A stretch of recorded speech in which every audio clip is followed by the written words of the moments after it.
10, 9, ignition sequence starts. 6, 5, 4, 3, 2, 1, 0. Liftoff.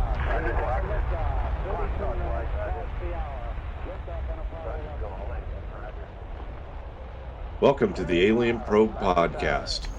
Today, joining me again after his sabbatical, it's Dr. Bill. Hello. What's up, Bill? How's it going? Sabbatical. What's good? What did you do? Anything fun, Bill? Hang out, read some UFO stuff? Oh, I read a little bit. Mainly it was dealing with my kid's car. Because he didn't change the oil for a year. So then that was... Let's make sure the whole world knows. Yeah. Sorry, buddy. And he does listen to this, so yeah. But it worked out. The shop was able to figure out it was a pain in the butt, but the one of the oil sensors was gummed up, so then that led to confusion because the computer was going, didn't want to would keep the car in limp mode because it was like it didn't think there was enough oil pressure. So yeah. And then the shop, of course, had they were down a mechanic, and they're backed up for 2 weeks. This shop's on like an acre of land. It looks like a car lot because it's so packed with cars. And the guy he goes, I'm booked out. We've been going to him for years, so they were really good. But the guy's like, he goes, I'm booked out for 2 weeks, and I'm telling people are asking to bring their cars in and just leave them. And he goes, I don't have room anymore. So, oh, wow. Yeah, they've sorted it out. They got 2 new guys coming in a couple of weeks, but they were the holidays and everything. and they kept tinkering with this thing. They're a good shop. So they kept, I think like at the end of the day, the mechanic would go in there and take a look at it. But it took a little bit to fix the oil sensor because they bought an aftermarket one, and then the computer couldn't see the aftermarket oil sensor. Because the oil sensor has to be matched to the particular computer, and then the manufacturer apparently isn't 100% with that. So then they had to go with a dealer part, and it fixed the problem right away. So interesting that the mechanic didn't know that would happen. They did, but they figured that an aftermarket part would work and be appropriate because you're buying the part for the car, and it should have worked. But the mechanic was like, "This happens, and I don't want to take another chance." They didn't even charge us for the aftermarket sensor. They just put it in and said, "Oh, it's a cheap part. Don't worry about it." And they,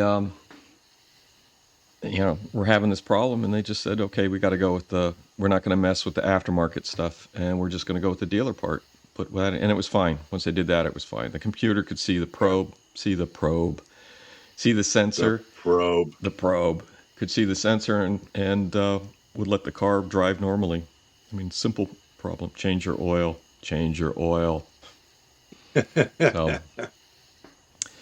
So yeah. All right. Today we got a few different things to talk about. I'm going to roll into the MUFON, December's MUFON report. Hey, I want to talk about the car more. Oh, hey, car corner. Well, we've got the movie corner, the car corner. I did start watching. I will say I did start watching The Enforcer last night, the Clint Eastwood movie. So it's how is that after all this time? It's still the same. Shockingly enough. Just, as you remember it, it's still Clint Eastwood. when he's in his 30s or 40s or whatever he was when he did this. It's kind of sad to see him at 90 and doing. Yeah. But it's stop acting, Clint. Stop acting. Just direct. Get behind the camera. So. December sightings. I mean, this is exciting stuff. I'm not going to read every statistic because we wrote down every. This is the MUFON report. Yes. Mutual UFO Network. That's right. Yeah, I'm a member. I think I'm a member. I may have been. I think I need to redo my membership, but they do send me a monthly report of the sightings, and the United States always at the top of the list because they pay more attention to that. at 497. Australia had 23 sightings, Canada 21, and the UK 17. In the U.S., California leads the way at 52, and Florida 43. It's got to be that panhandle, right, buddy? I don't know. You need to dig into. You need to find the MUFON data and dig into it. Let me know. Hey, if you Texas 31. So yeah, I'll dig into that, and we'll take a look at it. By shape. The most popular shape is the sphere, and that's interesting because the sphere. Yeah, oh wait a minute, I'm sorry, the circle, and I don't know what they mean. It's a circle. It's just I just saw a circle. It's like you take that report, and you're that MUFON investigator. Well, they drew. What's it look like? They draw a circle. I'm moving. I'm moving my other computer over here because I'm afraid to run more programs on this old one and screw up screw things up. You have that piece. You have that new PC, Bill. You have a new PC. So no, I have ancient Macs. You know that. I think you need a new PC. Yeah, I'm not getting a new PC. Although I am going to get a new Apple computer. I just don't know. I just don't want to do it. I upgraded this thing. I don't want to do it. You're cheap, Bill. I am. Bill, you're phenomenal. You're one of the cheap people I know. I spent all this time. I upgraded this computer. It works great, but then of course we run into issues with video stuff. Being cheap is okay. You're going to die with the most money. Yeah, I'm not going to die with any money. I'm going to be like my uncle and spend it all. Which I actually really admire. That's not a bad plan. Well, I had an uncle that did that. He retired and he had a bunch of money, and his plan was to die broke, and he actually did that. And you have to admire it. Circle. Okay. Yeah, so then there's a distance down at the bottom. There's the bottom of this segment. There was which I found interesting, distance from the witness, under 100 feet, 63 sightings. Yeah, figure and I'm looking out my window here, and I'm looking 100 feet. So they saw this thing like right there, right in front of them. Yeah, I would like to. Just, can you get more information? I'll dig into it and see if I can get any information or pics. So they do have pictures. Sometimes people will take pictures, but the last time I dug into MUFON, I was very unimpressed, and I reported on some of it. And it was very dry, so it would have to be something pretty spectacular. Yeah, or rather than just your average reporting, because there's with the U.S. Almost 500 monthly in December monthly sites, and but I'd like to see the ones that from your and my and Robert states. Well, California, especially Florida, Texas, especially definitely, dig into that if you got time. I got plenty of time. Yeah, but there were the most impressively there were 11 landings, hovering, and takeoffs reported in 16 of the entries observed.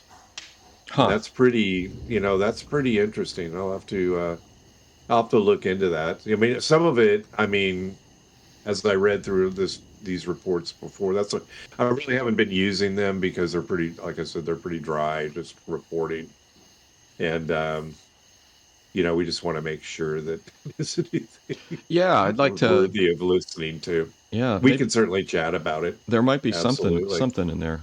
So yeah, please take a look at it. I don't want to do a MUFON membership. Yeah. I just because you have one and I'm cheap. So. Yeah, I'm going to roll into the advertising real quick. You ready? Yep. Go ahead. At Orion BCS, their goal is to find the best programs and rates available for your business. Their team has years of experience helping clients find lower rates for processing credit cards. They understand that every business is different, so let them spend the time to find out what suits your business needs. So visit OrionBCS.com and let them begin the process towards saving you money to help you realize your financial goals. Once again, visit OrionBCS.com and contact them today. All programs of Orion BCS are subject to terms and conditions. Visit OrionBCS.com for more details. Thank you, Orion. And we're back. Hello. So what do we got? We got some flat Earth. Yeah, we're topics for today. We're going to talk about. I want to talk about flat Earth. Flat Earth because I watched the Flat Earth documentary on Netflix. I want to talk about Sasquatch because I listened to the Wild Thing podcast, which is excellent on Bigfoot, Sasquatch, and then our usual stuff where we'll talk about some UFO things. I listened a little bit to your Oak Island mystery podcast. The Deb one. I got about 15 minutes of it, and I saw that I heard that you mentioned the Wilkins, Harold T. Wilkins had recommended to the steel magnet. What was the steel company? Bethlehem. Bethlehem Yes. Steel. He had recommended to the Bethlehem Steel guy that this was a good location for Captain Kidd's treasure. And I actually have Harold T. Wilkins' book, Captain Kidd and His Skeleton Island, which is about this map that was found in Captain Kidd's sea chest. It had a hidden compartment with a treasure map in it. And the island is supposed to be in the Pacific. But that stuck out because Harold T. Wilkins also wrote several UFO books in the 50s. So he's wrote a book on, what do you call it? He called it When UFOs Attack, I think. And I picked him up. Flying Saucers on the Attack and Flying Saucers Uncensored. He's written more, I think. So anyway, that's a tie-in between Oak Island and UFOs, for what it's worth. Because this writer was an investigator of these type of things. This is a thick book on Captain Kidd too. It's actually pretty cool. I read a little bit of it. Yeah. 400 pages, published in 1937. Wow. Yeah, and we got some more UFO. I want to talk about the 1897 stuff. I did a snippet on a UFO sighting from 1897 that's on YouTube only. And we should talk about a little bit at the end. We should discuss where we want to go and if we want to continue to talk about the flying saucer wave of 1947. Okay. So, yep, and flat Earth. So what do you Flat think? Earth girl, Shelley Lewis. Now Flat Earth has got called Earthers, I think, is the show that Shelley's. I communicate with Shelley every now and again, and they're not. I thought they released it back east. I haven't seen it, and I texted her. Go ahead. I looked for it because I wanted to watch it, and I was even going to pay if I had to watch their episode, and I couldn't find anything. Yeah, I'm going to have. We're going to probably have her on again soon. They're having it's a legal thing. That's all I can really say. It's done. The episode it's kind of an Oak Island thing where they're going to discuss. For those that don't know the flat Earth theory, basically flat Earthers think the Earth is flat, and they depict Antarctica as an ice wall surrounded a disc-shaped Earth. They feel that, the sun and the moon and all that are just, moving in an orb or high altitude orb across the top of the flat Earth. And that underneath the Earth, as there is a segment that we did with Shelley. And you guys are welcome to listen to it. It's fascinating. Shelley's very intelligent lady. It was a really good interview. It was. It was a good episode. It was phenomenal. It was good. And I've got, people that tell me they've seen it. They haven't commented officially, but I get people that I know, and they said that's one of the best episodes that we've done. A great interview. And really, there's an answer,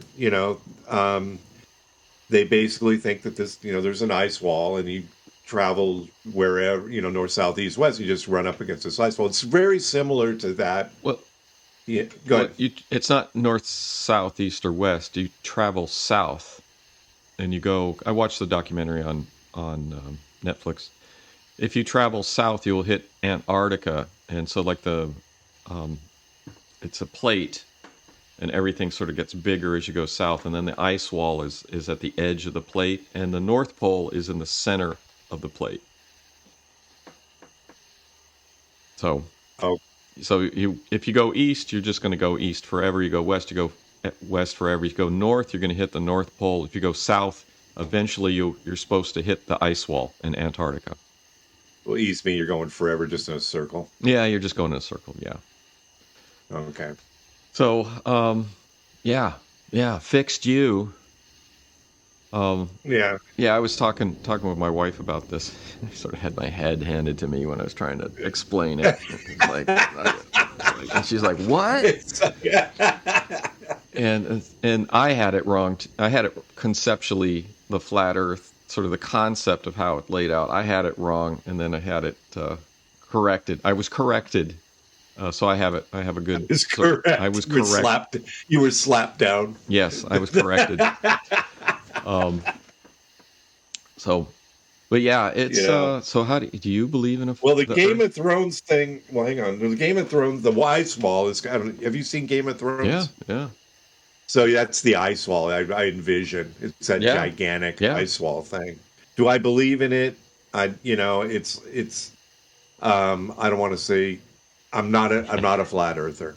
I'm just not. I'm not a flat earther. I love Shelley and I love the concept. And I love anything new, anything out of the ordinary, and that's where we're at with it. Yeah. Shelley also doesn't believe that we went to the moon. It was one of those things where. Well, Joe Rogan. It was staged. Joe Rogan thought that for a while, and he's changed his mind. He backed off that. There was someone else that some basketball player or something. Oh yeah. And I can remember seeing that with Joe Rogan. Shaquille. It was Shaquille. Yeah. I remember seeing that with Joe Rogan, and I got a bunch of Apollo moon landing stuff. I got some old books and stuff that were published in the 60s that I picked up, and I'm like, holy moly! And I was like, open up these books. I had this one book that's giant. And flipping through the pictures and looking, I go, what are they talking about? And then looking at the pictures, and it was like, after, maybe they're right. And then, I'm like, no, it's too much. They're right. Yeah. Well, I am one of the things that I think you have to try to maintain, especially as you get older, is you have to try to keep an open mind about things. So it's like flat Earth. Okay, so people say that the Earth is flat. I come from the viewpoint. I go, okay, how do I know the Earth is not flat? And if it comes down to it, how do you know that the Earth is not flat? How do you know it's not flat? Other than that picture you have behind you that shows the curvature of the Earth. The curvature of the Earth thing. I mean, I've flown, I've seen. I don't feel like it. There's a ceiling. Well, I don't. I've flown this last year. I've flown recently, and I've actually thought about that. And I've looked out the window of the plane, and I've said you can't really see the curvature of the Earth. Yeah. Logically, it doesn't make sense if you have a viewpoint of the planets in the solar system, and the sun is round, and the moon is round, and but it comes down to sort of a believing what your senses tell you. So, how do you prove to yourself that the world is round? If you look at their argument, and I'm not arguing. I guess I am. I'm arguing for flat Earth. If you look at their argument, well, they're the guy in the documentary. There was this guy that got like this laser gyroscope that was supposed to measure. You could use that to measure. It's an inertial guidance system. They use these things in inertial guidance. So this thing, if you have it, apparently can measure the rotation of the Earth. And in the documentary, they got it. It's $20,000 for one of these things. And the guy, they set it up and they did the measurement, and they got a 15-degree rotation. And the guy's like, I can't believe we got this rotation. And so the conclusion, the documentary sort of shows that it's like, where they do the hot take or whatever it is. Well, and then later they just give this brief thing where that goes, well, obviously the disk is rotating. So this big disk is rotating.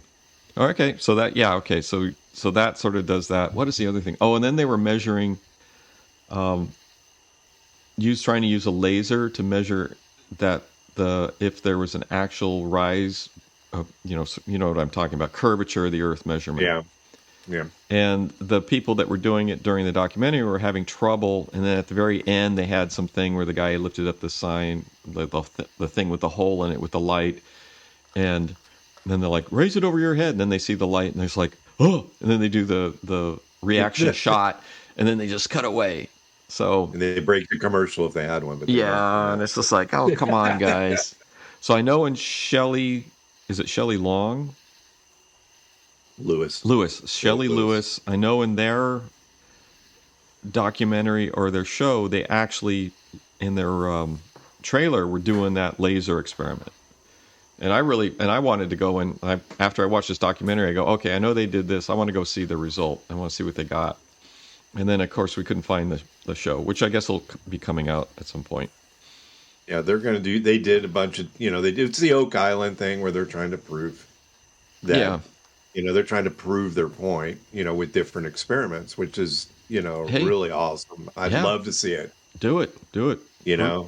But, I know one of them's a laser thing where they fire off this laser and they say that it's not, they say that there isn't a fall off. That's what, straight. Yeah, that's what I wanted to see because the documentary, they weren't able to really do it and they were struggling. And then in the Flatlander documentary or whatever it was, they were going to be doing that. And they also, the trailer, or at least I went on Facebook and read their description, they were actually going to refute some of the stuff in the Netflix documentary.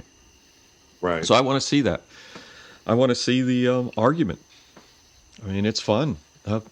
Prove it to me. If you have a belief, prove it to me. And it's a great topic. Yeah, I love it. I like it a lot. Topic. And we said, hey, so what's underneath? Yeah. And the earthers say that it's just rocks. I mean, if you could fly under there, well, if it's it'd be just a bunch of rocks. Oh yeah. Oh, if you could get out and then go around and go. Yeah, down. You got to get out. You can still fly into space, I guess. I mean, I don't know. It's it's interesting. They're saying there's like a dome, maybe. But you wouldn't need a dome if you had a big wall that could hold the atmosphere in. If you had a giant ice wall, it was tall enough, it would hold the atmosphere in on it. I think if you had gravity, but then you'd either have to have so much mass to create gravity, which is possible, or you'd have to have a way of producing gravity that's outside of our understanding. So although I don't think we really understand gravity anyway. Yeah. So cool stuff. Should we move on to Sasquatch? Yeah. So you did Bigfoot. You did a thing on Sasquatch. You sent me your notes, which I'm not looking at. And I listened to the Wild Thing podcast on Sasquatch. And you don't believe in Sasquatch. It's not that I don't believe in Sasquatch. I think we never find anything. I mean, bones or a pelt. Yeah. Or something. Or something. If I had to have a personal theory, I'd say that Bigfoot, Sasquatch, the Yeti, whatever you want. I know they're all different things. Yeah. They could be interdimensional. an interdimensional species. Can pop in. From that podcast, you're in the woo. Yeah. You called it going into the woo. Yeah. The woo. So what I thought was interesting, coming back to the interdimensional Bigfoot, is that's someplace that the flying saucer thing has gone.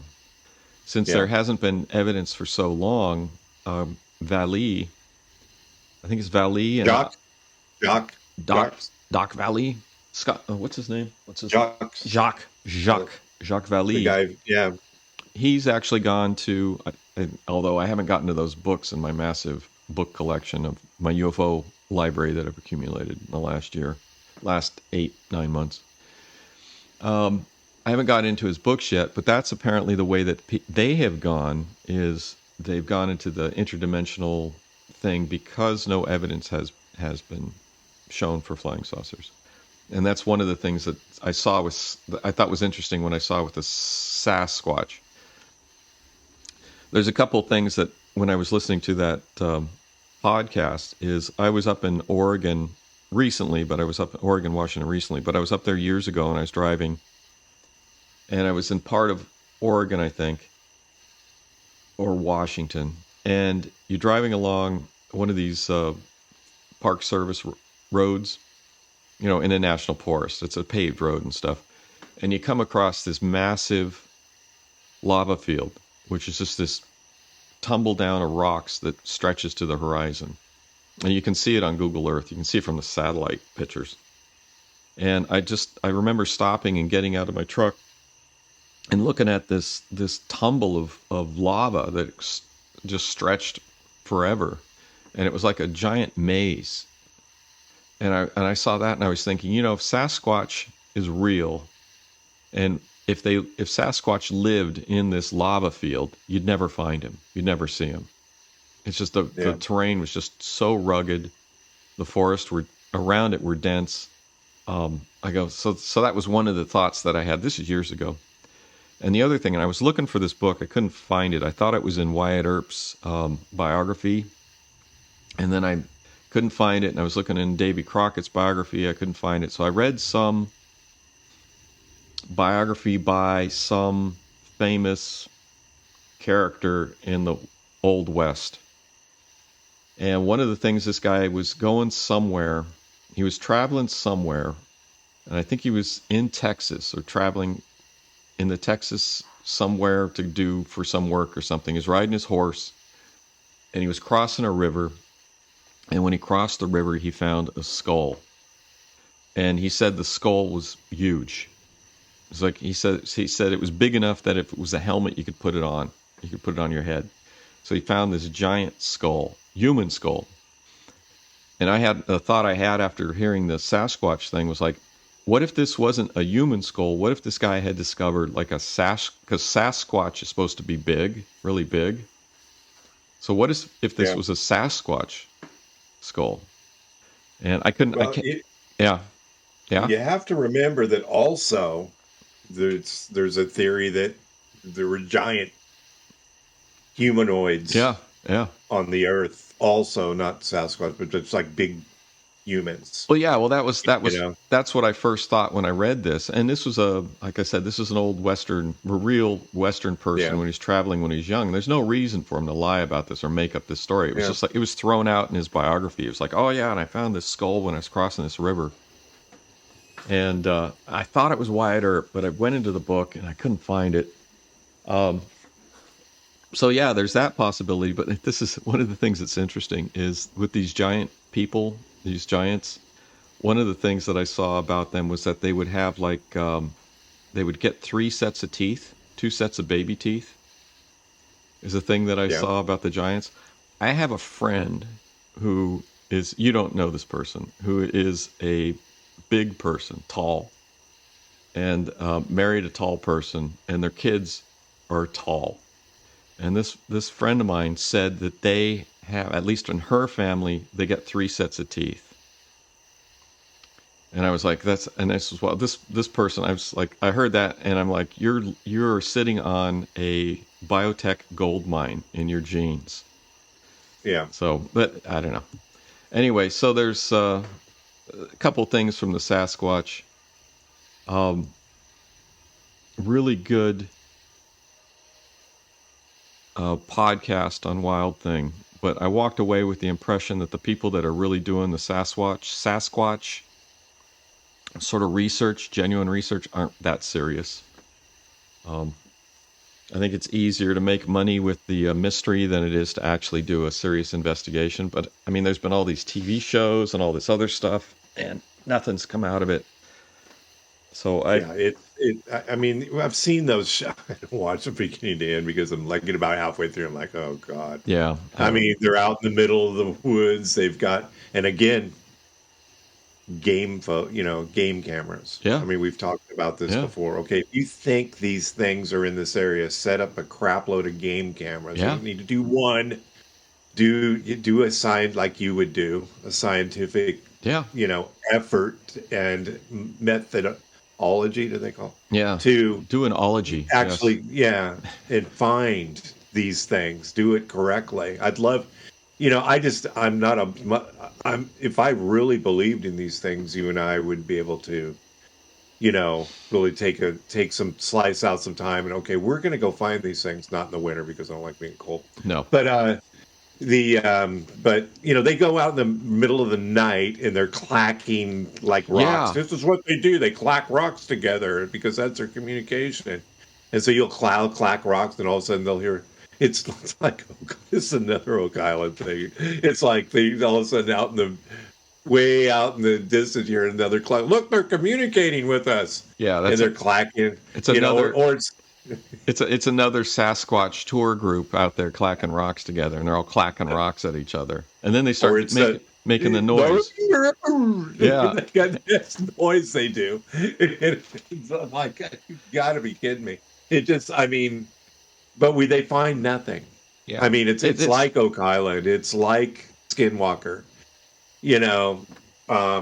It gets people to watch, and it's money. I get it. Yeah, they're making money. I'm a capitalist too, but it's, it takes me. I'll follow something weird. I love that, but it just doesn't hold those shows just don't hold my attention at all. Yeah, I don't think they're that serious. Yeah, they're not doing serious investigations. It's more of an entertainment. It's an entertainment investigation. Yeah, it's like what we saw. Not serious enough to hold my attention. It's got a following, and there's a couple of shows out there that they come on in the middle of the night on the History. I think it's the History Channel. Yeah. They're always good for this stuff. Oh yeah. But is he real? I don't know. I love the story of he's invisible. And he got, out there, Deb and I did Bigfoot Breakdown. That's a really good episode that Deb did with me. The audio's terrible, but the substance of the episode is really good. And back where we came from, down in the San Francisco Bay Area at Lawrence Livermore Lab, and Deb and I discussed this, that they had captured one, and it was invisible, and they kept it in this. You could see it, and then it could go invisible. It's like one of those things. Yeah. And they kept it in an office, and some janitor let it out by accident. I believe that. And then it tore up the lab. And, Lawrence, that you see right in Livermore. Yeah. A lot of the research facility for that is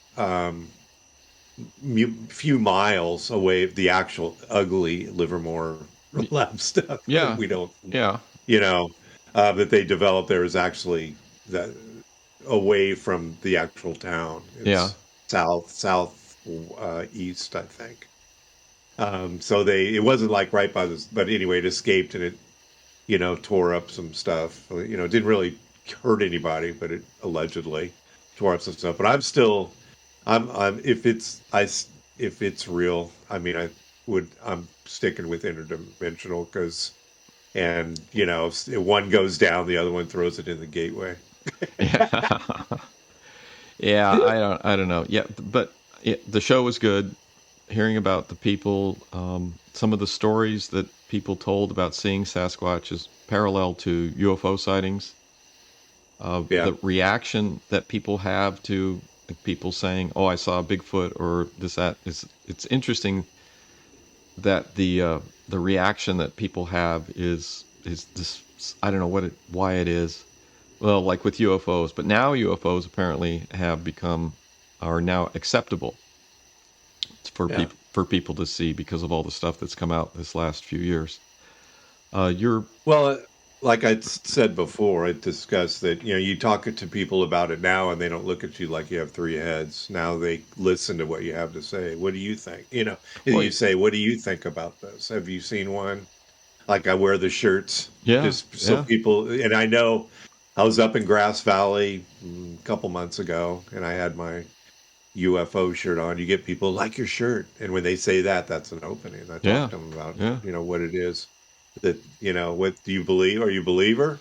And why do you think they're real? And what have you heard that you agree with? And what are some of the things you don't? So it's a fascinating topic these days.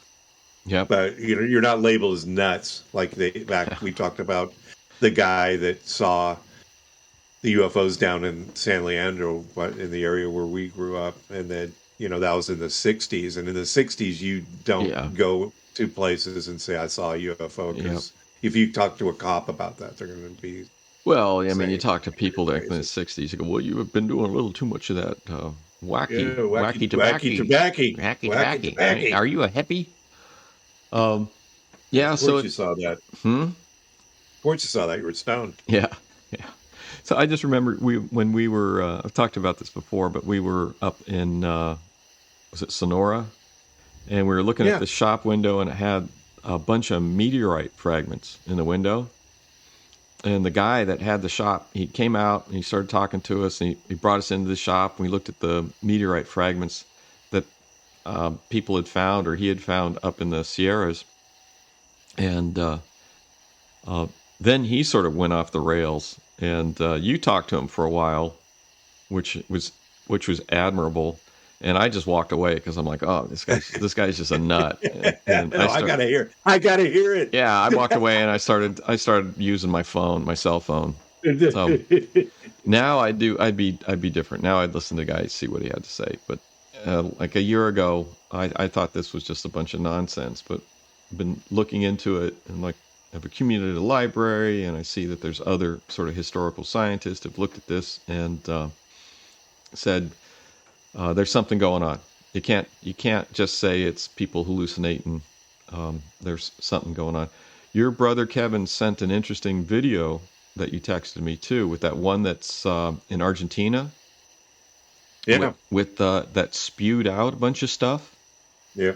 And that was it. That was interesting because that didn't look like any sort of plane or anything, and I haven't seen any sort of analysis of it, but it was an intriguing video with this object that spewed out a bunch of stuff and then sort of like flew off into a cloud or something, almost like and then the stuff it spewed out didn't sink. It just was like a weird exhaust contrail.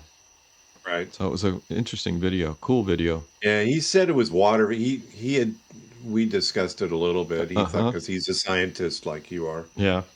And, he said it seemed to be water vapor.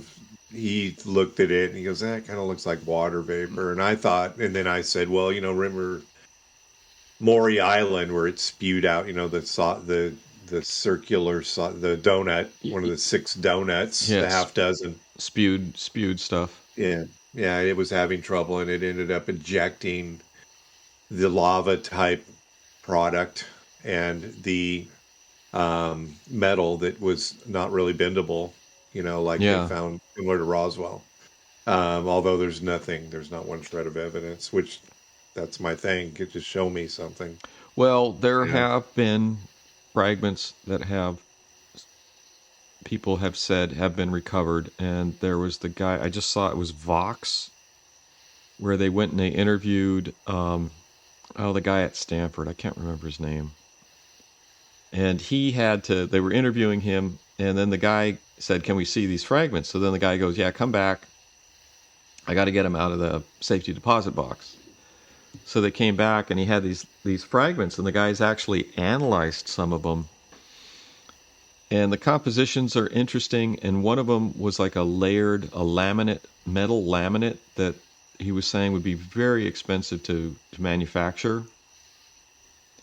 And yeah, I've seen that, and I saw something on Ancient Aliens, actually. The lady, one of the ladies, it's on all the. Yeah. She's on Skinwalker. She's on, Oak Island. I don't know if she's on Oak Island, but she's on every UFO thing. And she found a guy with a metal detector at Roswell picked up these things, and it was like you said, it was sandwiched together. Yeah. And it was analyzed he brought it, and they had it analyzed by a lab, and he says, like you said, would be incredibly expensive and difficult to put this thing together, so I don't know if is that a piece of a UFO or I don't know. But it's that some of these fragments that people have recovered are of a type of material that you could say would make sense in some sort of aircraft. And there was the one that was from Sweden, that these guys found, which was I got the paper. I can't find it right now. Which is actually had a real analysis done on it, and it was interesting. It was very high grade. I want to say titanium or something. So Yes. it was intriguing that these guys saw this material come out of a UFO, and then when it was analyzed, it wasn't beyond the ability of the current technology to manufacture, but it was a very high grade material that would suggest to me that it would be in an aircraft type construction. Yeah, and again, titanium's heavy, so it could be part. I know titanium is probably part of what they found. Well, it might not. It might have been some other metal. I don't remember exactly. It might have been one of the lighter metal. Yeah, it's just derivative. It could be just it could be titanium, which is incredibly strong. Yep. Which you would need to fly through, but you can just make a ship of titanium and never leave the ground. I used to have a centrifuge, not a centrifuge, a rotor that I got rid of, and apparently it was a titanium composite, which titanium is a very expensive metal, and I'm like, I don't know what I did with it. I just threw it away or gave it away or something, and I was like, now I'm like, wait a minute, that thing was a titanium composite. Do you know how expensive titanium is? Yeah. Yeah. Oh, anyway. Where would you sell it? I have no idea, but it was just like I had it. That's always what I go to. Where I had found it while doing an urban crawl through an ancient scientific laboratory at a university that had been abandoned. Is this where you found the cockroach? Yeah, that's where I had my pet. I remember the pet cockroach. Yeah, the giant cockroach. It was like hissing. It was the one that made all the noise. Hissing cockroach. It was great.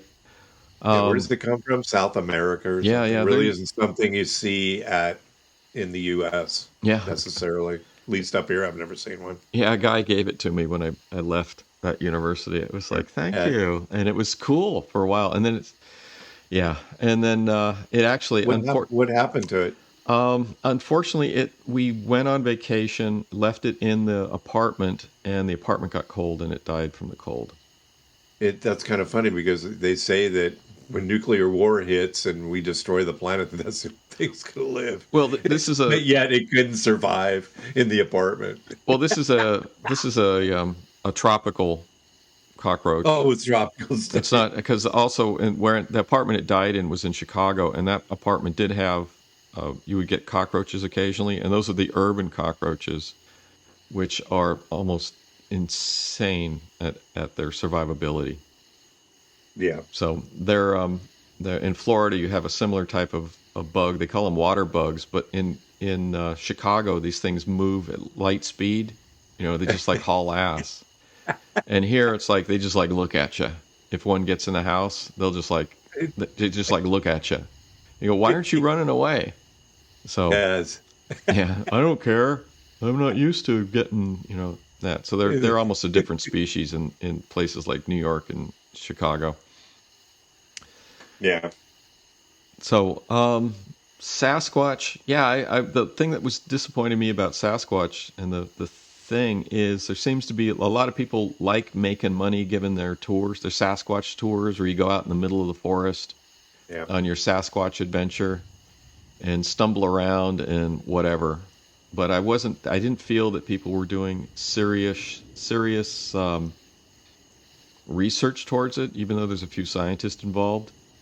And I didn't feel that there was like this site on the peninsula, the Olympic Peninsula, where they have like supposed nests by Sasquatch that is carefully guarded by the Sasquatch insiders.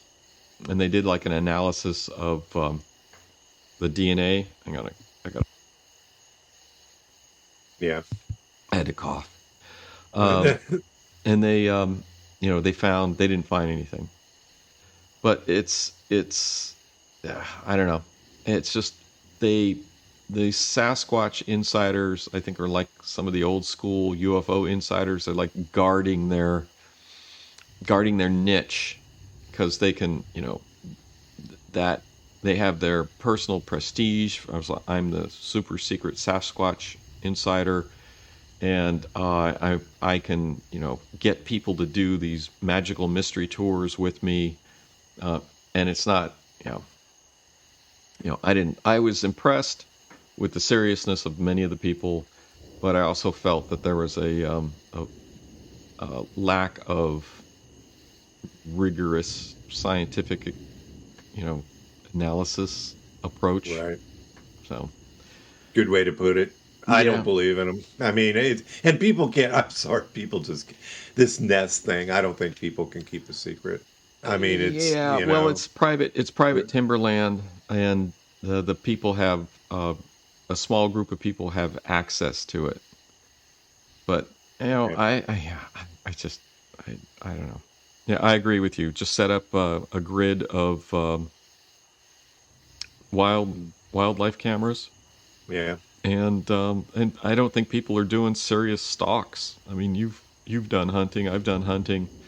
Yeah. There's nobody going out there. I mean, you don't have to go out there with a rifle, but there's nobody going out there and trying to do serious tracking.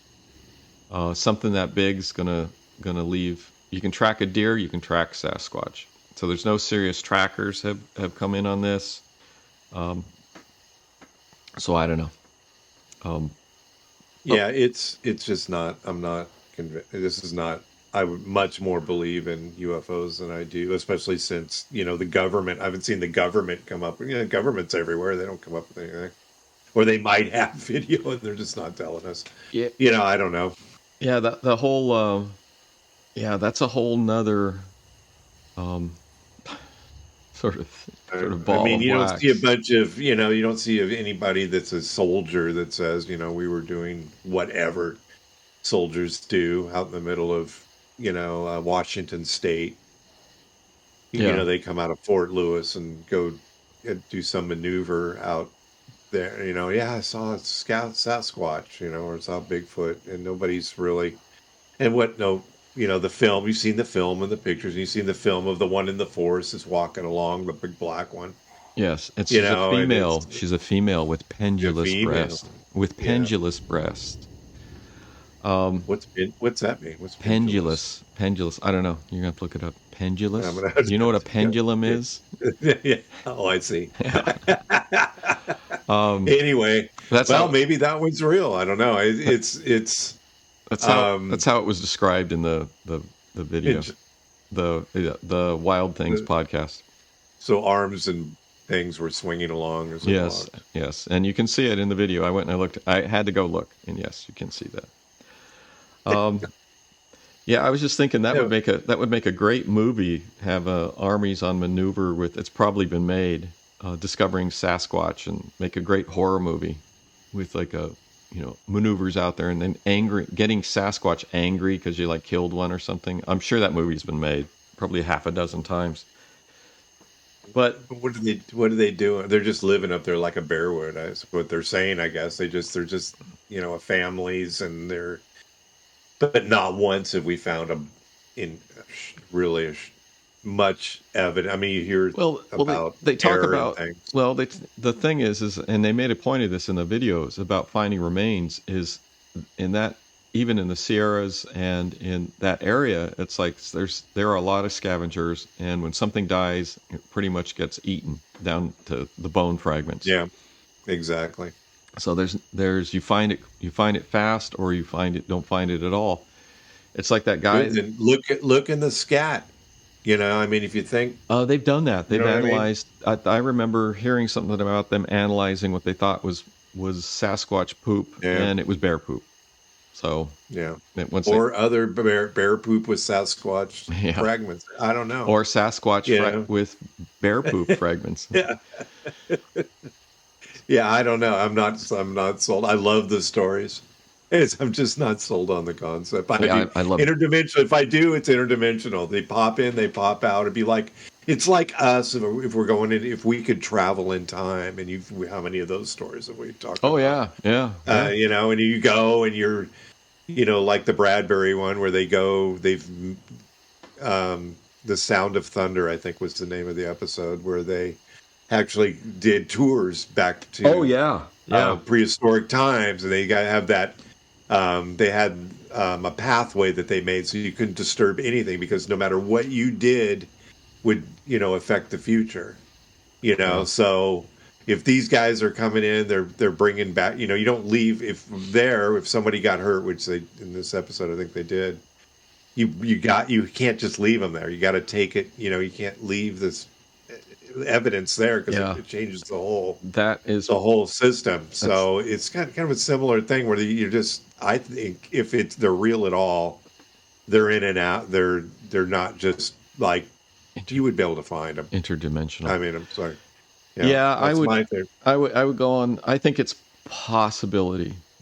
I think there's a possibility, but I don't think that it's been serious. I don't think Sasquatch there's been a serious search for it. And like you said, a grid of if you really want to find them. Yeah, gridded game cameras, go out there and do it. Serious trackers, get someone who can do real tracking up there if you find something. So, but so coming back to UFOs, and one of the things, it's like Sasquatch, there was a guy in the podcast about Sasquatch who worked for the Forest Service, and they found some hair that they sent off for analysis, and they're like, this could be Sasquatch hair, because they didn't recognize it as anything else. And the guy's boss just reamed him out for it, and was just like angry. He says, we do not do Sasquatch. And it reminds me of some of these higher level debunkers of UFOs, where you have the head of astronomy at Harvard, Menzel, and you had the guy that was the chief editor for the major aeronautical magazine, who was probably an intelligence asset, was a class who was a big debunker of UFOs. At Carl Sagan, who was very prominent, was a big debunker of UFOs.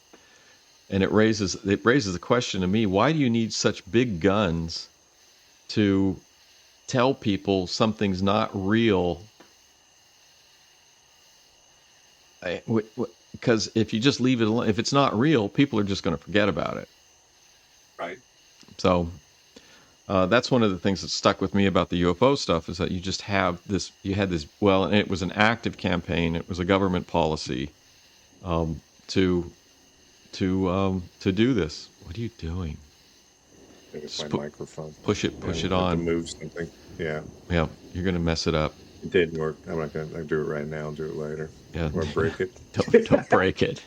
The whole thing's going to collapse. Don't break it. Don't change the settings. Don't change the settings. I forgot you could see me. Okay. Yeah. You're watching it. What are you doing? I'm putting a condom on my microphone. It's from my old mic. It's from the one that came with the Scarlet. Scarlet? That's a nice mic. Do you have a Scarlet? No. That is we used to. Nice. My son has it, and he ran off it because he had a microphone that was given to him by the nephew of a very famous actor that lives locally, and I wanted to use this microphone when I started doing this. I said, "Where's the microphone?" He goes, "Oh, he asked for it back." And I said, "You gave away my microphone?" Because I bought everything else so my kid could use it for his music recording. And he goes, "Yeah, it's an expensive microphone. He wanted it. He didn't give it to me. He lent it to me." Lent it to him. Yeah. Yeah. So this kid was at this kid is a nephew of a very famous actor, and he had been visiting his uncle in wherever he lives in California. And this microphone was just like sitting around the house, and he goes, "This is a really nice microphone." And his uncle's like, "Yeah, just take it." Yeah. So anyway, so we had a famous actor's former microphone in our house for a little while, and I was going to use it for podcasting, but for this stuff, except the guy wanted it back. Apparently he gave my kid lent him another microphone. I gave him another microphone to use, but I haven't seen it. But yeah, I had that whole setup like you have, but I couldn't use it. I had to go with the cheap USB microphones. And this one's great. This is shocking that you use a cheap microphone. So Top of the Bill's like, yeah, it works. well, it's essentially the same that you have. It's a good mic. I like it. I like it a lot. Sounds I good. love my Yeti. You're using the Yeti. Are you still using the Yeti? No, I'm using a Fifine, but it's a Yeti clone, Oh, that's right. and It's kind of the same it thing. sells for like $10 or $20 It's cheaper. it's cheaper. It's cheaper. It's cheaper. Yeah. Hey, UFO books are not cheap, dude. I know. Look at Yeah, you that. can see Someday it. we're going to have video and everybody's going to be able to see I your got a collection. whole shelf behind me of UFO books, Hey, and these things sell for like $20 a piece, which is insane for this stuff that's out of date. But you can't find this information on the internet. The internet is not the information portal that was advertised to be. A lot of this stuff is out of print. So real quick. Hey, do you have the day after Roswell, by the way? I think you do, don't you? I do, yes. You don't have to look for it right now, but I don't think I author? have that. Do you know the author? No, but they mentioned it on Ancient Aliens, and they said that's one of the best books about what happened after. We're not going to roll into Roswell right now because it's huge. But I just was wondering while I had you with everyone. Yes, I do have it. I'm pretty sure. I don't know if you Have you read that? No, I have a bunch of Roswell books because There's a lot on Roswell. There's a lot of conjecture and No, we definitely need to go into that. I want to spend some time with that. I am pretty sure I have it. I have my bibliography. I have my bibliography bibliography and a alphabetical by author bibliography. Yeah, if I activate a program on this computer, it's probably going to implode. But yes, I have 4 or 5 Roswell books.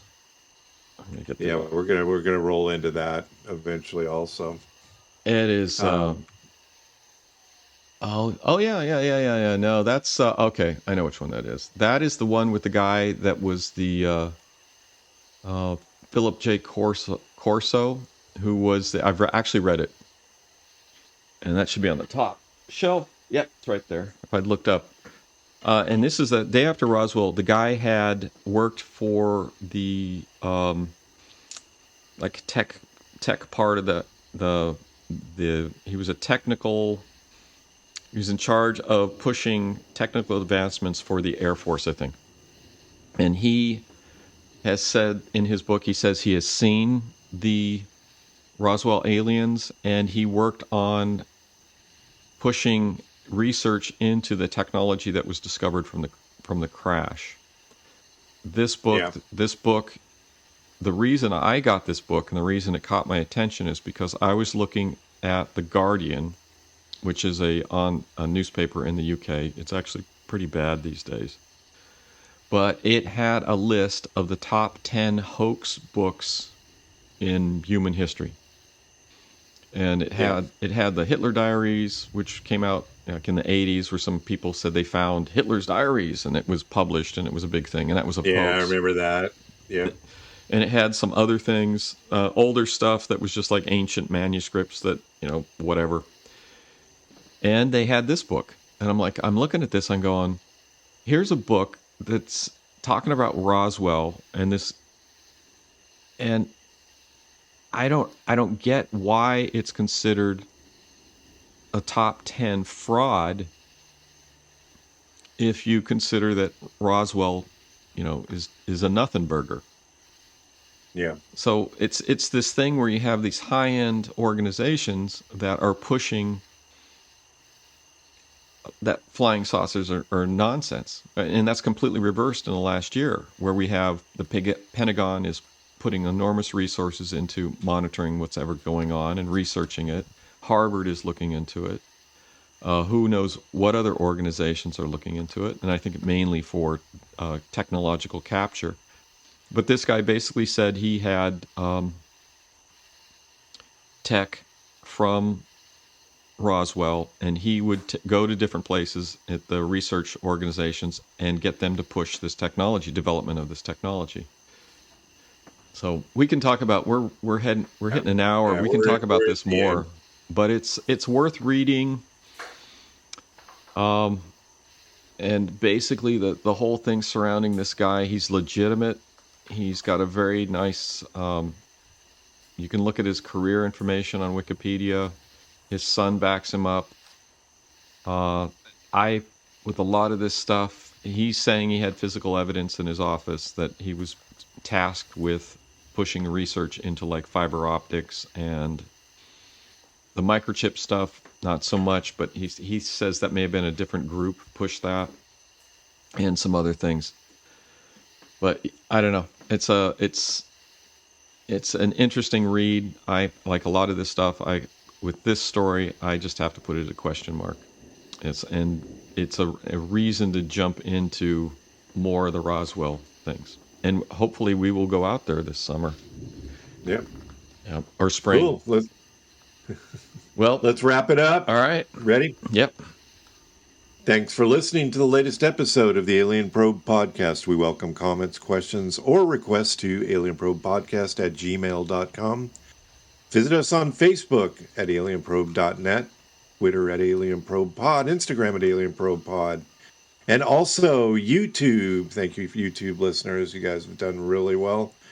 Thanks again for joining us, Dr. Bill. Yep. Excellent episode. We appreciate it. We'll catch you next time. All right. Bye-bye.